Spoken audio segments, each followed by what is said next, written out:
Welcome to this week's episode of Coffee Talk.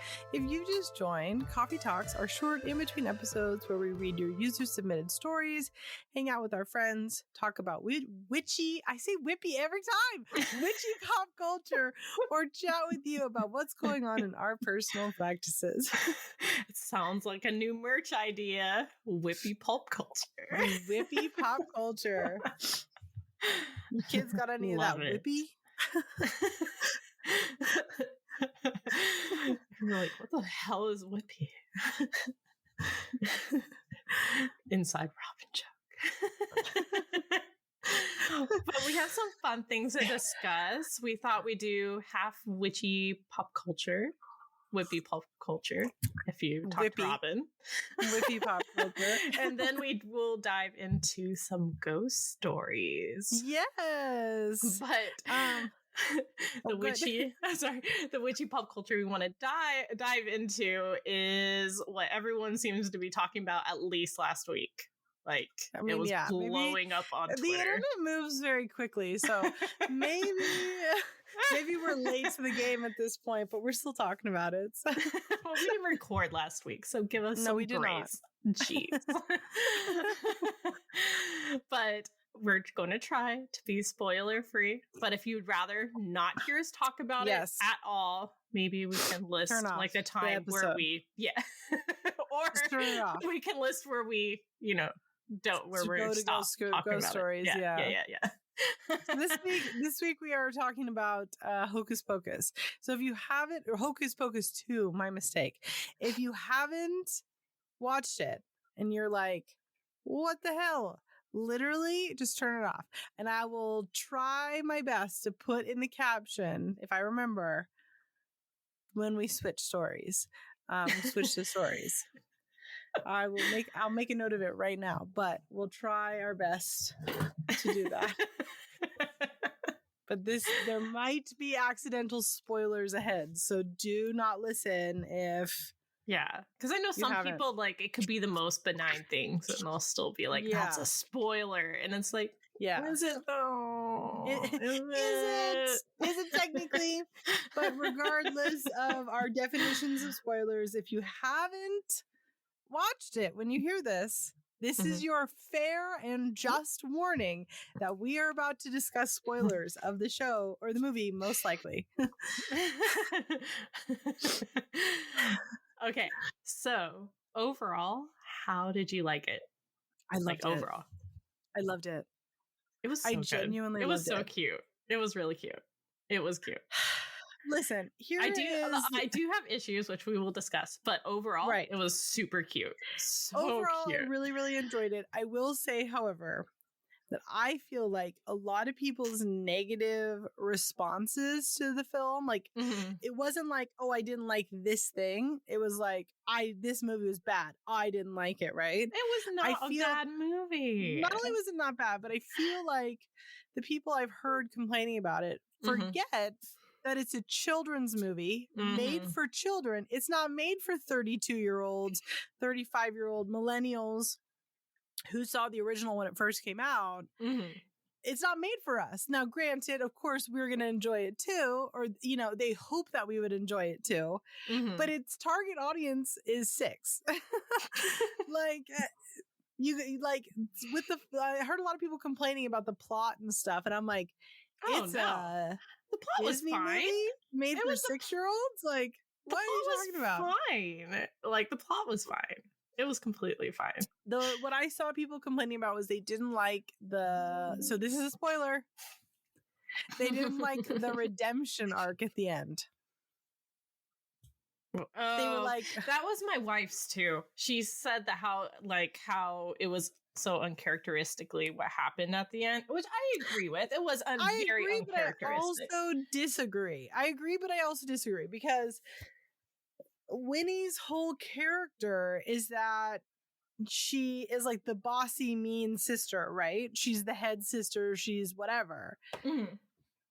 Winnie, at any point before this, even in the first movie, could have very easily dropped her sisters and done her own thing because she was the powerful witch. She was the most powerful out of that whole coven. Yeah. She could have dropped them at any point, and she didn't because she loved her sisters.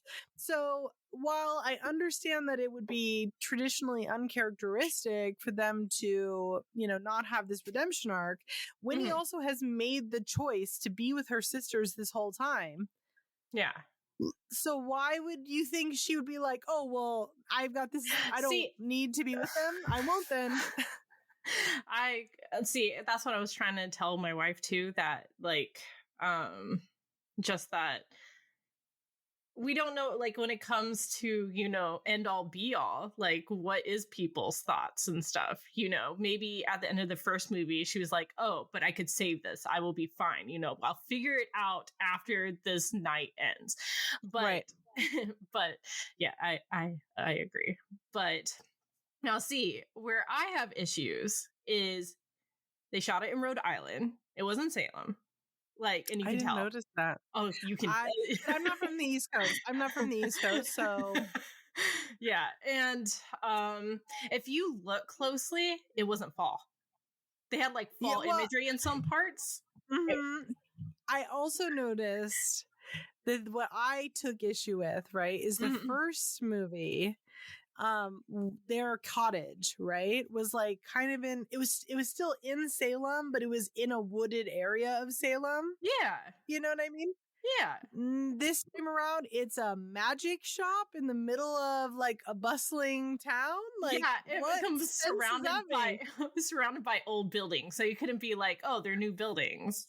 No. Yeah, that was the part that I was like, that literally doesn't make any fucking sense. Me the entire movie. And on top of that, so I'm being the picky millennial, but on top of that, in 1993, when the first movie came out, the thought process was that it was 230 years at that point or something like that since they had died. So it was an abandoned cottage for 230 years. And I get that the guy was obsessed with them, and that's why he bought their house and did what he did. But it just doesn't make any sense to me that a house can remain abandoned. Or not, it's not that it doesn't make sense to me. In actual logistics, right? That would mean that if the house is still abandoned at that point, it's probably government property.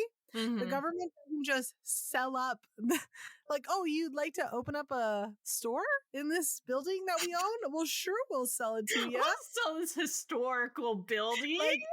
And just that critique that I have is such an example of it wasn't made for me. It was made for children. You know what I mean? Yeah. And that is one of the, I do think, the 90s were a little bit more real, while Disney, nowadays is they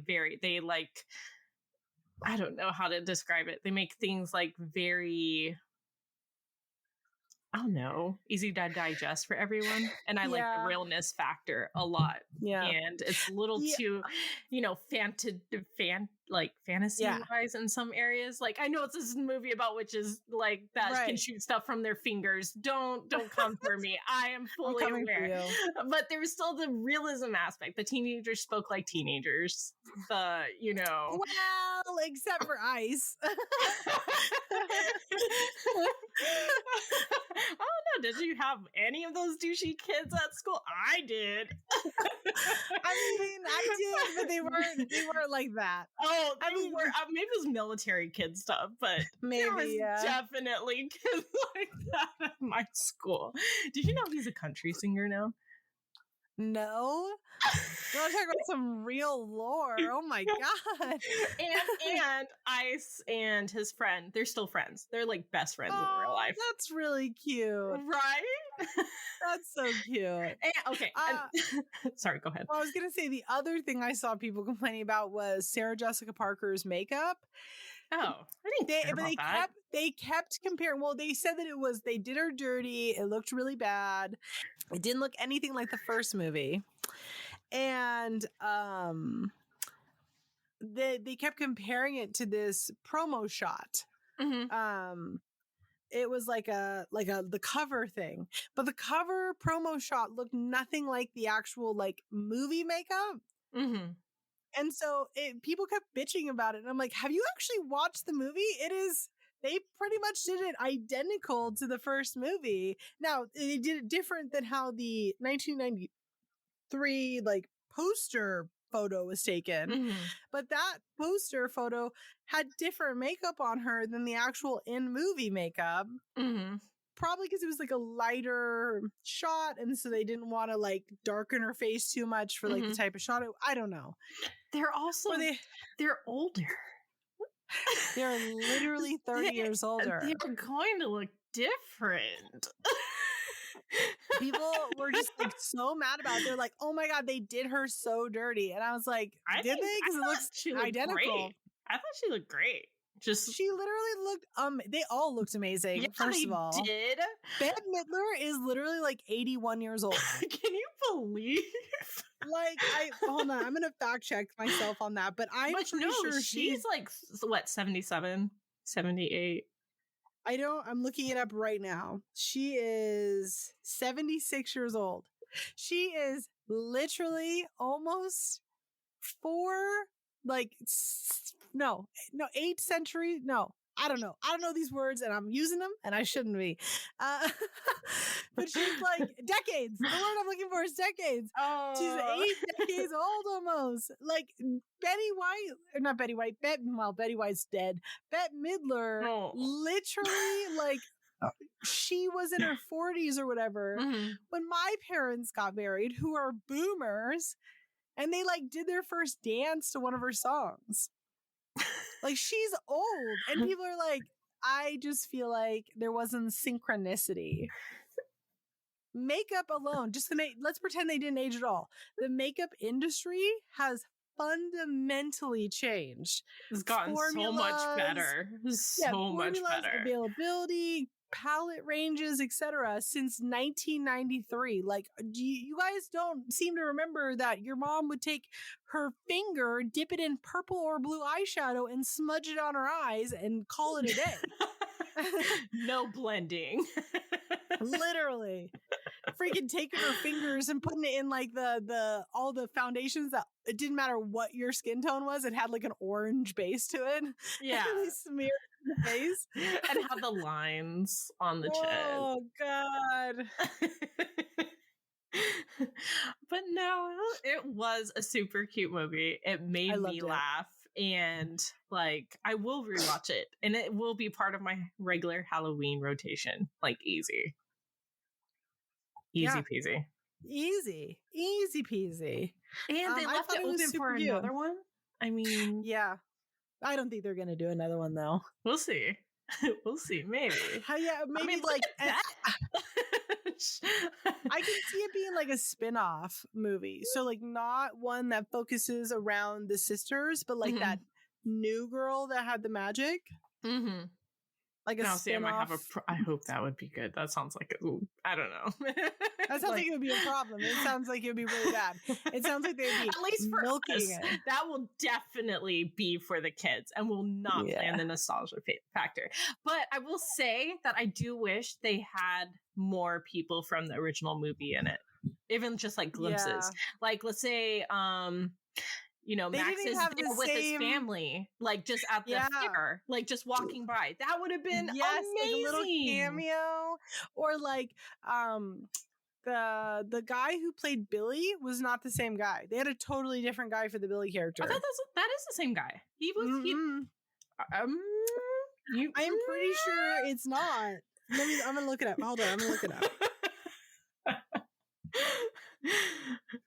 Because his voice, I was like, that's. Well, I mean, also he might have just aged. Yeah, he might have just aged. But I was like, what's? Because it's that guy who does all the scenes.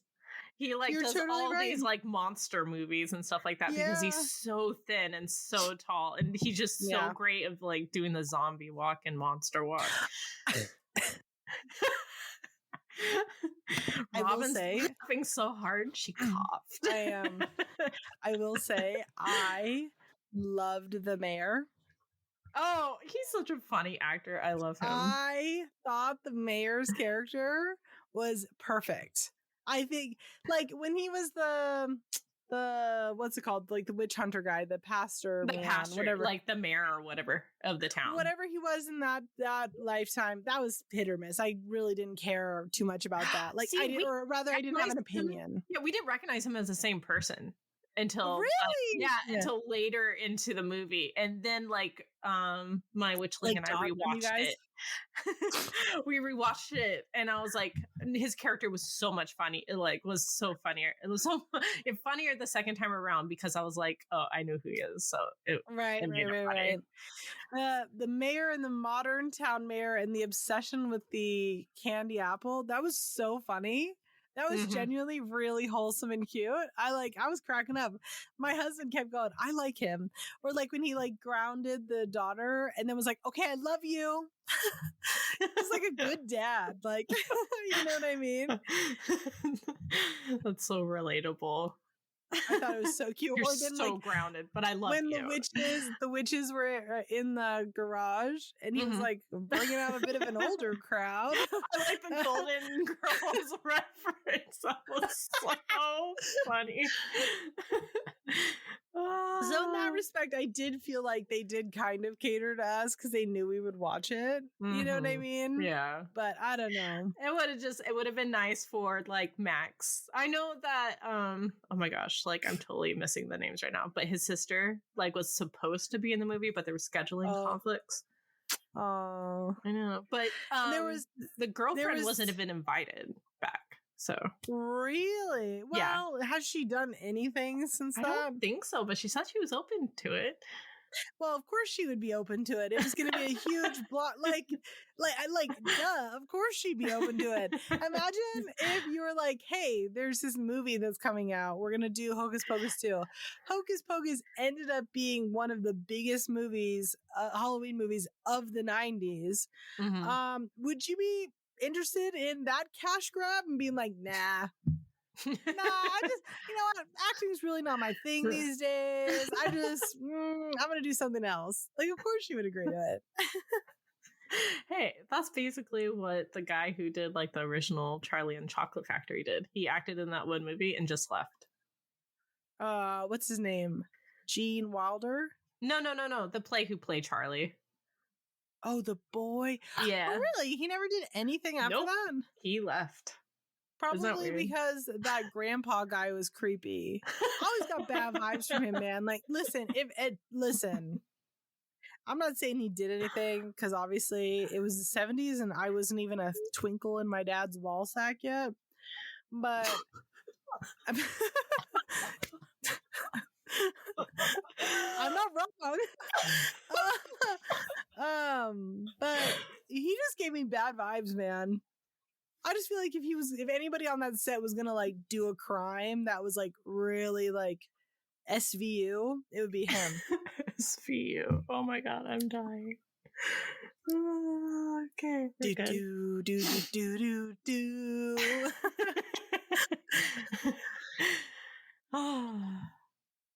As we have been doing, we've been reading your user submitted ghost stories, which has been super great and fun. And we appreciate you all so much for sending us them. We still have so many to get through. And if you want to keep sending us stories, we would love to keep reading them for you. With that being said, Maria, do you want to read our first one? I sure can. So it says, hi, my name is Rebecca. We spoke on Instagram and my username is House of the Jackal. I had a few stories too long to sum up with the character limitations and you commented back to submit here. Thank you so much for submitting because I wanted to hear them because they sounded super interesting. Yes, thank you. At Disneyland, it was in the evening during fireworks, and myself and a friend went on to Pirates of the Caribbean. We got to sit in the back row of the boat. No one was behind us. It was slow due to the fireworks and parades. As the ride progresses, I felt a tug on my hair from behind me, but it was nothing. Later on, I found a video about Ghosts of Disneyland, and there is a known spirit, little spirit boy linked to the area, and that was exactly the feeling I felt, a child pulling my hair. At the Haunted Mansion, it was another physical attack. As the tour began, we go into the first room. My head started to hurt, not like any pain I felt before. This occurred as I looked at a doll in a glass case. The tour guide said some psychic tried to investigate the doll, but it was too horrific of a story to share, but it belonged to a little girl. I believe the little girl had her head bashed in. As soon as I left the room, the pain went away, and that was just the start. The only place of peace was Dr. Kevorkian's van room. Her head was bashed in? I think that's actually one of Disney's daughter's dolls, so I wouldn't really think, because I think they're still living. But people do go in there and like spread, like ashes and stuff in the Haunted Mansion. Have you ever heard about what ride is it? It's the one with the rabbit, Roger Rabbit. The Roger Rabbit taxi ride. The decapitated kid, the kid who got their head. Oh, yeah, I think I remember that story. And like people like leave offerings. So if you go in the Roger Rabbit ride, there's one of it's. If you've ever been in there, it's like a really zigzaggy labyrinth. Mm-hmm. It's a Disneyland, so I don't know if you've been there. I know you're a Disney World kind of girl. That's when I lived in Utah. We used to go every single year to Disneyland. Yeah, so you know how there's like the really long zigzaggy maze to get on the Roger Rabbit ride. Mm-hmm. One of the turns, there's like kind of a caged in like triangle shaped area. Mm-hmm. And people throw coins and dollars in there as like offerings to the spirit of the kid so that they don't get. Oh my. I didn't know that. I've been there like so many times. That is bananas. My husband hates Disneyland, but he goes because I love it so much. And he loves that I have such a good time. So he'll go. But anytime that my darling spouse does not want to be doing something, mm-hmm. He will basically disassociate into his phone looking up things about where we're at. Or what we're doing. So like if there's a movie on that is scary and he doesn't want to watch it, he'll like look the movie up so that way he's like knows what to expect or whatever. Mm-hmm. And we were there once and he looked that up and I was like, that can't be true. And so I looked it up and I was like, holy shit. It's crazy how many people have like died at Disneyland. Like, yeah, it got me like into a whole article about all these people that have died there. It's crazy. Especially on the People Mover. Like, what? The most boring ride. Don't get me wrong, I love the People Mover, but the most boring ride in the park, and like people, I guess it's because of user error, because people would stand up and I think they've also gotten decapitated on that as well. Lots, actually, like an absurd amount of decapitations at Disneyland, and they're all like gruesome deaths. None of them are like, oh, the boy fell in the water and drowned, let's say, which is horrible still, but that's not gruesome. That's just like really sad. You know what I mean? Yeah. But they're all like, his body was mangled into a million pieces, or their head was lobbed off, or like all these really graphic, gory things, and you're just like, yikes. Oh, and by the way, Rebecca, I wasn't trying to discount your story about the doll and like feeling something, because as I said, people spread ashes in there. Yeah. And so if like a little girl's ashes was spread in there and she saw the doll and was like, that's mine, then that's all you need. But Disney, place of ghosts and fun times. Truly. Fun times. You know what? Maybe for our next coffee talk, we can look up all the like haunted, scary shit at Disneyland. So much That'd be so fun. Maybe we'll do that next time. I'm going to write that down. Haunted Disney. The title of that coffee talk should be, It's a Magical Place. Sort of.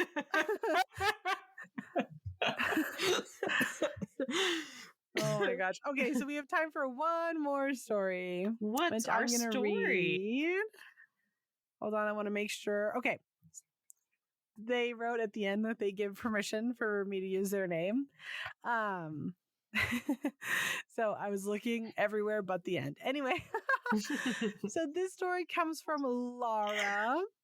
Laura says that they can be found at Empress Tarot Nashville on Instagram, Facebook, and TikTok. So triple threat right there. Thanks, Laura. Okay, so it says, hey, I've been listening to you for about a year now, and the podcast is amazing. Thanks a lot. Oh, thanks. I've learned so much. I appreciate everything you both do and love you so much. Now, on to my ghost story. You guys starting with flattery is very much so appreciated. Robin blushes so hard. Every time. It was Christmas time 2008. My then boyfriend and I had just told my dad and stepmom that I was pregnant. Everyone was so excited. That night, as my now ex-boyfriend and I settled in for bed, we started hearing drawers opening and closing in the kitchen. Then it was the cabinets. Then we heard the silverware being moved around. Not a weird occurrence, as my dad was fond of late night snacking back then. So I asked the boyfriend to go ask my dad if he could just be a tad quieter. Mind you, the jostling of silverware and opening and closing of cabinets was happening continuously. My boyfriend left and came back to with the house being quiet on his return. However, he said no one was in the kitchen. The lights were off and the cabinet doors were left open, and that's how the kitchen stayed until morning. The next story is about something my sister experienced at our dad's house. So a theme here, so involving your dad. She was in her room when she heard somebody fall down the stairs that led to the mudroom/laundry room. Then she clearly heard my dad ask, Liz, are you okay? The next day, my sister asked if our stepmom was indeed okay, and our stepmom was super confused as she had in fact not fallen down the stairs. To this day, there are still odd things that happen, and there's some quite clear EVPs that my dad has captured, but everyone seems to be getting along just fine. Oh. So your dad is haunted. Sorry to tell you. Yeah, right? This is how you had to find out. Your dad is a ghost. Or maybe like they live in one of those weird places where like dimensions are leaking into each other. Ooh, ley lines. Mm-hmm. Because if it sounds like the dad and it's like it does sound like your dad. Like activities happening that like, you know, normally your dad's haunted, Lara. I'm sorry you have to find out this way. He's haunting himself. I mean, how rude. Your dad actually passed away in 1704. It's a miracle that he's like still hanging around so clearly. It's been 320 years. That was a good story, though. That was a good story. And also terrifying. Oh, have you had anything paranormal happen to you lately? No. We've actually been really, really quiet. And I've been having really bad like nightmares and dreams. But I'm chalking that up to just anxiety. Well, that and you're on a movie marathon with your hubby too. Yeah, of scary movies. Like, the scary movies that we've been watching have really not been that scary. Like, no, that's not true. It's not that they haven't been scary. The thing is that I get scared of in movies that would like keep me up at night. Mm-hmm. These movies have not fit those that criteria. Okay. Because like I'm not afraid of ghosts, but I enjoy ghost movies with jump scares. But that's not going to keep me up at night. You know what I mean? But if we watched a movie, let's say, of like a home invasion, I can't watch those movies. Those so scare me so bad because that actually could really happen like at any given point. You sound like my wife. Like I get scared about like ghost stories and stuff like that because it happens to me most often. It's that I wake up and like something's there, or I'm just walking around, something's there, and like you know, I have no problem with ghosts, but it's that little moment where you're like, what am I seeing, that you like freak out. Right. But with like real true crime, I'm like, well, the chances of that happening to me, knock on wood, are like relatively low. So I'm like, I have no problem with it. I'll listen to all the true crime stuff. I live in the woods, and these places always take place in like really secluded areas where like, you know, they're like, oh, we're going to go to the cabin in the woods. And then they're like, and now you're dead. And now we're here to kill you. And like, I don't know. It just, those scare me way more than like, you know, paranormal or like supernatural kind of scary movies. Like we watched Hellraiser. and that was really good, but it was just gory. I can't watch gore. It makes me so nauseous. Just gory. Like, I mean, so nauseous. It was gross. Like, and there was a lot of moments where I'm like, but like, am I afraid that the Hellraiser's gonna come get me and it's gonna give me nightmares? Like, no. Meanwhile, my husband is like, this is scary. Can we turn it off? Wholesome. He's so scared all the time. Well, like, things have been happening here, like, on and off. Just like around this time of year, my plates and pans rattle in the sink, like when they're left alone, because my grandma's like, hey, you need to get to that.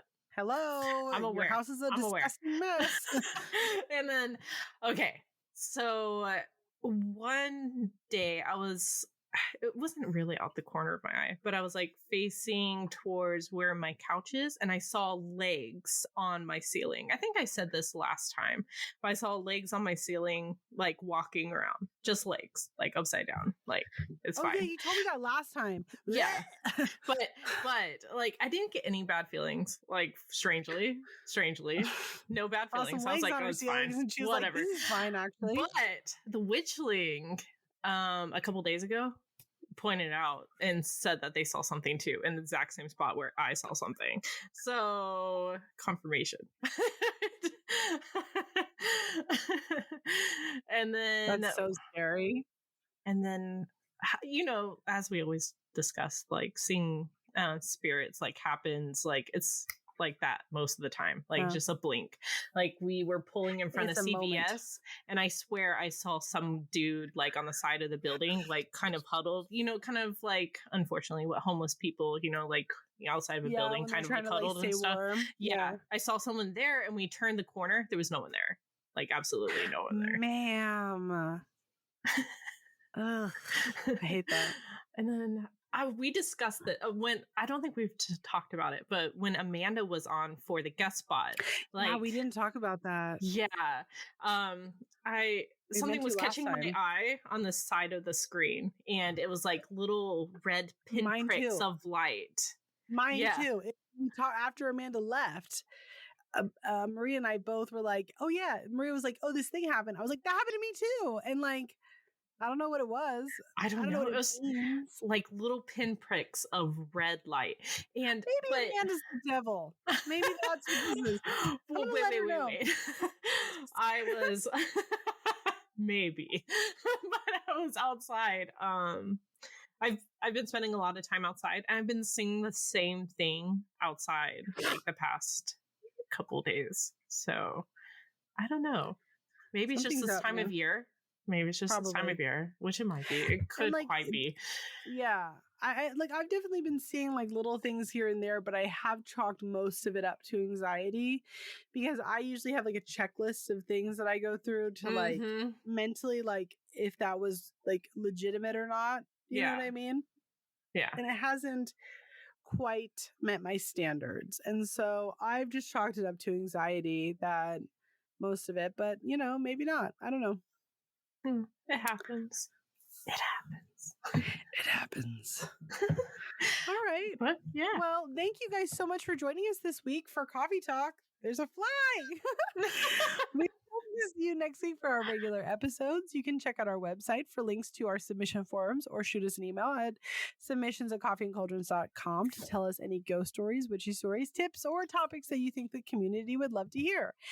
As well as, on October 30th, we are having J. Allen Cross host a class for our library tier and up on the 4 hauntings, how to differentiate them. And I think it's going to be really, really interesting. So if you'd like to join in. I'm so excited. Yeah, I'm joining really in. Excited. I'm joining in. If you'd like to join in, you just have to join our Patreon library tier and up to get access to that. And if you can't make it on the 30th, a recording of the class will be posted on Patreon the following day or two. So as long as you're in the library tier, you will still have access to it, even if you can't make the class. Yeah. And if you like our ghost episodes, we do have ghostly merch We do. That's linked on our website, I believe. Yes. Or at least our link tree on it is. Instagram. But anyways, as always, if you enjoy Coffee and Cauldrons, please take a moment to review us on Apple Podcasts. And if you want to support us directly, consider joining us on Patreon so you can do those fun classes and stuff. Yeah, and we share our Patreon articles. has grown so much. Mm-hmm. We have so much stuff. Like everybody library tiering up gets a stupid amount of things. So I think it's very cool. Yeah. We share articles, our special part 2 exclusive episodes, and our like ad-free everything. And you get this episode a week early. But we also have a Spell of the Month box and a Discord, so you can join in cool little conversations with like a fun, amazing group of people. Yes. But yeah. All right. Thank you so much for joining us. See ya. Bye. Bye.